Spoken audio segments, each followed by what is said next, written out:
ایک پاکستانی سنائپر کی دشمن کے علاقے میں کامیاب آپریشن کی سچی داستان۔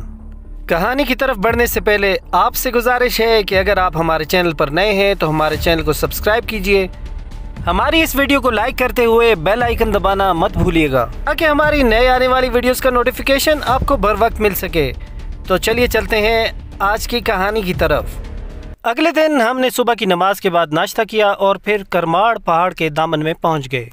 آج مجھے وہاں محبت کی انوکھی داستان کے دونوں کرداروں کی خوشبو بہت شدت سے محسوس ہو رہی تھی۔ استاد عمر دراز اپنے ایک دوست کو بھی مددگار کے طور پر ساتھ لے آیا تھا۔ گھی کے کنستر سے بنایا گیا ہدف، جس کی ہیئت بالکل درمیانی جسامت کے آدمی جتنی تھی، اس پر سفید کاغذ چسپاں کیا گیا تھا۔ ہدف ہم نے پہاڑی کی جڑ میں گاڑا اور اس کے ساتھ ایک گہرے گڑھے میں اپنے ساتھ لانے والے آدمی کو بھی بٹھا دیا۔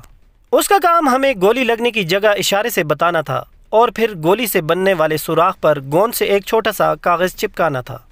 کیونکہ ہم ہر گولی کے بعد ہدف کو قریب سے نہیں دیکھ سکتے تھے، ہم 500 میٹر کے فاصلے پر پہنچ کر فائر کرنے لگے۔ اس دوران استاد عمر دراز اپنی رات کی گفتگو کو عملی طور پر بروئے کار لانے کے بارے میں بتاتا رہا۔ 500 میٹر سے کامیاب فائر کے بعد ہم 600 میٹر پر چلے گئے۔ اسی طرح فاصلہ بڑھاتے بڑھاتے آخر میں ہم 900 میٹر سے فائر کر رہے تھے۔ پہلی دونوں گولیوں میں ٹارگٹ ہٹ نہیں کر سکا تھا۔ استاد عمر دراز نے کہا، دیکھو بیٹے، ڈریگن آف رائفل سے 1000 میٹر کے فاصلے تک ہدف کو نشانہ بنایا جا سکتا ہے، اور تم 900 میٹر کے فاصلے پر ناکام ہو رہے ہو۔ وجہ معلوم ہے؟ میرے نفی میں سر ہلانے پر اس کی بات جاری رہی۔ اس کی 2-3 وجوہات ہیں۔ نمبر 1 کہ تمہارا ایمونیشن کافی دیر سے دھوپ میں پڑا ہے۔ میں نے جان بوجھ کر یہ بات نظر انداز کیے رکھی کہ شاید تم غور کر لو، مگر تم نے توجہ نہ دی۔ اور جانتے ہو جب ایمونیشن گرم ہو تو اس کی وجہ سے چیمبر میں پریشر بڑھتا ہے اور گولی نشانے پر نہیں لگتی۔ دوسری بات یہ کہ تم پہلی دفعہ ڈریگن آف رائفل سے فائر کر رہے ہو، اور یہ عام سنائپر رائفل کے برعکس سیمی آٹومیٹک ہے۔ اس وجہ سے عام سنائپر رائفل کے برعکس اس سے فائر کرتے وقت جھٹکا زیادہ لگتا ہے، اور لاشعوری طور پر اس جھٹکے کو سہارنے کے لیے رائفل پر تمہاری گرفت سخت ہو رہی ہے۔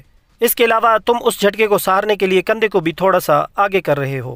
تیسری بات یہ کہ دھوپ بہت تیز ہو گئی ہے۔ یہ وقت آئیڈیل فائر کے لیے غیر موزوں ہے۔ سر، ضروری تو نہیں کہ عملی زندگی میں ہدف موزوں وقت میں آئے۔ دیکھو، پہلے تم ان غلطیوں کو درست کرو جو آسانی سے درست کی جا سکیں۔ مطلب ایمونیشن کو دھوپ سے بچاؤ، رائفل کے فائر ہونے والے جھٹکے کو سہارنے کے لیے وہ غلطی نہ کرو جو میں تمہیں بتا چکا ہوں۔ یہ تو میں کر لوں گا سر، مگر دھوپ سے کیسے بچوں؟ دھوپ سے بچاؤ ممکن نہیں، پر ہدف کو تھوڑا بڑا کیا جا سکتا ہے۔ میں سمجھا نہیں، میرے لہجے میں حیرانی تھی۔ اچھا یہ بتاؤ، ایک انسان کے سر کا حجم کتنا ہوتا ہے؟ قریباً 8 سے 10 انچ اونچا اور 6 انچ چوڑا۔ گڈ، کہہ کر اس نے ایک اور سوال جڑ دیا، اور سر کو نکال کر اوپری دھڑ کتنا لمبا چوڑا ہوتا ہے؟ قریباً 2 فٹ لمبا اور 18 سے 20 انچ چوڑا، بازو شامل نہیں ہے۔ تو بس سر کے بجائے چھاتی میں گولی مارو۔ سنائپر رائفل کی گولی اگر کسی کی چھاتی میں لگ جائے تب بھی اس کا بچنا مشکل ہوتا ہے، اور حفظ ما تقدم کے طور پر دوسری گولی بھی ماری جا سکتی ہے۔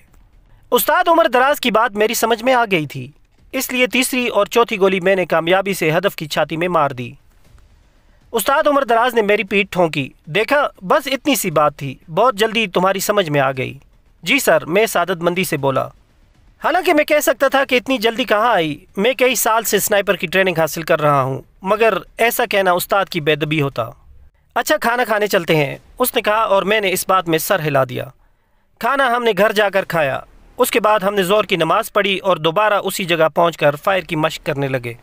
شام کی اذان کے ساتھ ہم نے مشق ختم کی اور گھر لوٹ آئے۔ رات گئے تک استاد عمر دراز مجھے اپنے واقعات ایسے انداز میں سناتا رہا جن میں فائر کی باریکیوں اور موقع محل کی مناسبت سے ایک سنائپر کی ترجیحات واضح ہوتیں۔ اگلے دن بھی ہم دوپہر تک مشق کرتے رہے۔ اس کے بعد میں استاد عمر دراز سے اجازت لے کر واپسی کے لیے روانہ ہوا۔ ثوابی کی حدود تک اندیکھے یوسف خان کی پرچھائیاں میری سوچ میں سرگرداں رہیں۔ اپنی یونٹ میں پہنچ کر میں اس کہانی کو ذہن سے جھٹک کر اپنے کورس کی تیاریوں میں مصروف ہو گیا۔ یوں بھی اس ظالم دنیا میں جانے کتنے یوسف خان اور کتنی شیربانوں سماج کے اندھے قانون کی بلی چڑھ گئے ہیں، اور اگر کوئی سخت جان ہر آزمائش عبور کر کے اپنی محبت کے قریب پہنچ بھی گیا تو مقدر نے اسے اوندھے منہ گرا دیا۔ سوموار کو میں نے پہلی مشق ہی میں 1300 میٹر کے فاصلے سے ساری گولیاں ہدف پر ہٹ کر دیں۔ ہم ہیوی سنائپر رائفل سے فائر کر رہے تھے، اور اسی رائفل کی ٹیلیسکوپ سائٹ کے بارے میں پڑھنے کے لیے ہم میں سے 2 سنائپرز نے امریکہ بھی جانا تھا۔ اس کی کارگر رینج 2000 میٹر ہے۔ صوبیدار تصور صاحب نے مجھے خصوصی شاباش دی تھی۔